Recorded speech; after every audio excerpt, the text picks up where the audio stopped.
Mesdames et messieurs, les Occidentaux viennent de pointer un gros doigt accusateur contre la République démocratique du Congo. Et à l'heure où je vous parle, les tensions sont très élevées, la situation est très compliquée et très critique. Et ça risquerait même d'ailleurs de contrecarrer complètement les décisions prises par M. Tshisekedi, le chef d'État du Congo. Alors, il s'agit bel et bien des Britanniques que nous appelons des Anglais ou encore le Royaume-Uni. Ce sont eux qui viennent de porter plainte contre le ministre de la Défense congolaise, M. Guy-Marie Mwandjamvita, je voulais dire. Alors, c'est par rapport à son valeureux discours qu'il a tenu incessamment il y a, je crois, 48 ou 72 heures, que les Britanniques portent plainte contre ce monsieur. Et cela est dû par rapport à cette dame dont le Congo aussi a répliqué d'une manière très forte sur cette dame. Vous voyez, à côté d'elle, il y a une petite... il y a un communiqué. En fait, en général, c'est une sanction qu'on a infligée à cette dame. Mais qu'est-ce que les Britanniques disent? Qu'est-ce que le Congo a fait? Qu'est-ce qu'ils ont dit par rapport à tout ce qui s'est passé? Alors, c'est ce que nous allons voir dans cette vidéoconférence. Mais je vous prie avant de continuer, vous savez que cette affaire, donc le Rwanda, allié des États-Unis d'Amérique et des Britanniques, et allié à l'Occident qui combattent le Congo. Donc, essayez de vous imaginer à quel point la situation risquerait d'être compliquée. Et ces gens ne veulent pas aider le Congo. Ils ne veulent pas soutenir le Congo. Et lorsque il y a une telle, pareille occasion comme ça, ils en profitent. Et ce sont ces genres de situations dont beaucoup de personnes parfois se retrouvent coincées. Mais ils ne savent pas. Parce que lors des prises de M. Tshisekedi, s'il veut faire un bras de fer avec ces gens, ils sont capables de réveiller la plainte. Ils peuvent faire dormir la plainte aujourd'hui, mais lorsque vous ne voulez pas marcher comme ils veulent, ils sont capables de réveiller la plainte pour vous nuire. Et c'est ce qui arrivera. Ça viendra, mesdames et messieurs. C'est une situation très gravissime. Qu'est-ce qu'ils ont relayé? Qu'est-ce qu'ils disent par rapport à cela? Alors, rassurez-vous de partager la vidéoconférence dans tous les groupes possibles. Mettez suffisamment de commentaires. Abonnez-vous à nos différents canaux. N'hésitez non plus, s'il vous plaît, de mettre suffisamment de partage. Abonnez-vous au maximum, je répète encore. C'est très important. Mettez beaucoup de j'aime. Ça permet de sécuriser en fait la vidéoconférence. Vous comprenez? On sécurise nos vidéos avec des j'aime. C'est très important. Nous sommes dans une guerre de communication et notre but, c'est d'informer le million de personnes de tout ce qui se passe par rapport à la situation congolaise. Chers dames, chers messieurs, selon les informations qu'on nous dit ici, le vice-premier ministre, ministre de la Défense, M. Guy Mwandjamvita Kabombo, est accusé d'avoir plagié un discours de Winston Churchill, l'ancien ministre anglais de la Défense, prononcé le 13 mai 1940 devant la Chambre des communes, une situation qui a créé une polémique depuis ce matin sur les réseaux sociaux, selon les informations. Alors, ils se plaignent. Ils disent que ça ne les plaît pas. Pourquoi le Congo a fait un copier-coller, ou on appelle encore de l'usurpation, c'est l'usure, par rapport à son discours. Et je crois que honnêtement, il faut dire la vérité. Ces gens ont raison. L'usure, c'est un truc qui n'est pas bon. Quelqu'un fait sa chose, tu prends, tu copies et tu fais pour toi avec. Ce n'est pas bon. Ça condamne. Même sur nos réseaux sociaux, lorsque les gens le font, ils ne savent pas le risque qu'ils encourent. Même sur Facebook, comme sur YouTube, n'importe où, l'usure est complètement compliquée. On fait sauter ta page grâce à l'usure. On anéantit ta page, mais complètement. Combien de fois, entre eux, des gens qui ne se comprennent pas, qui ne s'entendent pas, regardez à quel point ils peuvent aller loin avec cette affaire, jusqu'à peut-être manger l'argent de ce monsieur. Parce que si on donne les taxes à payer, qui doit payer, ou bien le régime congolais doit payer les taxes.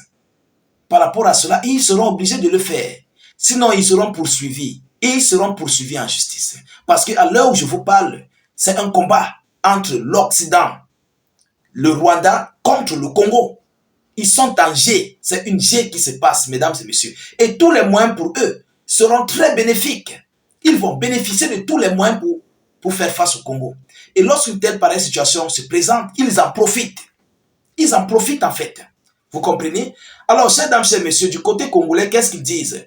Le vice-premier ministre, ministre de la Défense, Guy Mwanjavita Kabombo, a suspendu sa chargée de communication pour faute grave depuis hier. Celui qu'on appelle Bouchala Bwamba est plongé dans une polémique. Il est accusé par les internautes d'avoir plagié des discours de Winston Churchill, Emmanuel Macron et Edwith Esther Nowell.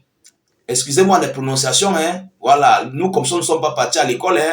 Voilà. Donc c'est un peu ça. Donc tous ces gens qui figuraient sur la liste, tous, leur nom a été planifié. Leur nom a été programmé. Bon, maintenant, qu'est-ce que dit le communiqué qui est à côté de cette dame-là? Selon l'information, on dit, je cite, ça c'est un communiqué du Congo. J'ai le regret de vous notifier votre suspension dans l'exercice de vos fonctions durant 30 jours ouvrables à dater du 1er février 2025. Donc c'est dès aujourd'hui que sa suspension commence. Elle a pour 30 jours de suspension. Vous comprenez? Et c'est pour avoir émis, qu'est-ce qu'ils écrivent là? De mentionner des citations de M. Winston Churchill, etc., et tous ces gens-là, vice-premier ministre, ministre de la Défense nationale et ancien combattant. Donc, c'est M. Guy Mwanjavita qui a frappé très fort. Et je crois qu'il a bel et bien raison. Il a raison, ce monsieur. Il a raison parce que cette dame, avec tous ceux qui travaillent avec elle, l'ont mis dans un problème. Ils l'ont mis dans un problème. Je crois que ce monsieur a raison.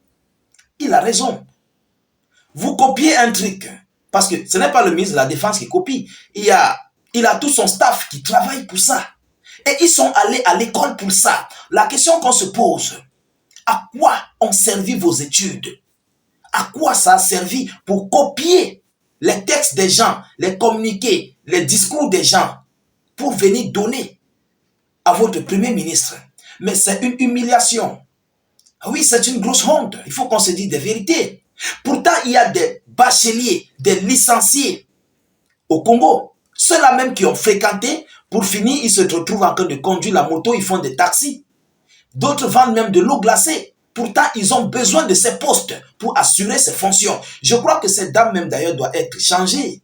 Si c'est moi, on doit changer cette dame parce qu'elle a montré son incompétence. Elle a montré qu'elle n'est pas capable de composer un discours à la nation pour le président, le ministre de la Défense. C'est ce qu'elle a montré. Alors, pour moi, je sollicite qu'on la mette à l'écart parce que son poste-là, il y a des millions de Congolais qui ont besoin de ça et qui sont capables de faire mieux que cette dame.